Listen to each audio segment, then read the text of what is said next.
Вработените во водостопанската подружница Брегалница регистрирале ново намерно оштетување на гумената брана кај селото Грдовци, што се користи за зафаќање на водата од реката Брегалница и наводнување на околните оризови ниви. Непознат сторител со остар предмет ја исекол гумената обвивка во должина од околу половина метар, пошто дошло до истекување на акумулираната вода и празнење на помошниот канал од водозафатот. Во тек се активности за санирање на оштетувањето на гумената преграда, но постапката е оттежната поради зголемената количина вода. Одговорните технички лица за одржување на каналската мрежа на подружницата Брегалница информираат дека во изминатите неколку години гумената преграда повеќе пати била оштетувана.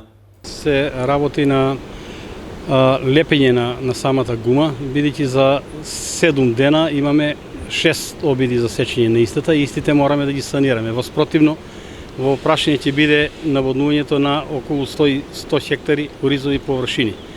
Ова ни се случува секоја година, односно за 33 години колку што е стара гумената преграда, имаме 40 лепенки.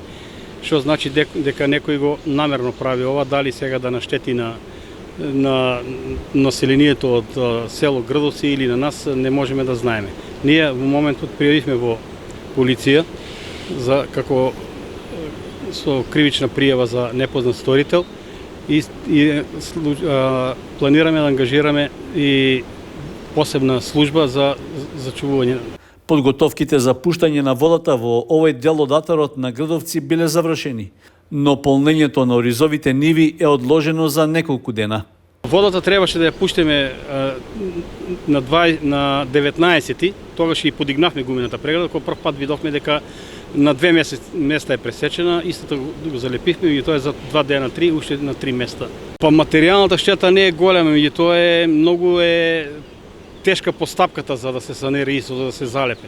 Треба многу луѓе, треба посебна техника и доколку не го направиме тоа, навистина ќе претрпиме голема штета и ние како фирма, а и самите земјоделци. Вработените во водостопанската подружница очекуваат дека ќе се нормализира состојбата со наводнувањето за да се избегне прекинот на сеидбената сезона во овој регион. Исто така, ќе се избегне и исушување на нивите кои веќе се посеани со ориз. При тоа очекуваат државните институции да го откријат сторителот на оштетувањето и да преземат соодветни законски мерки.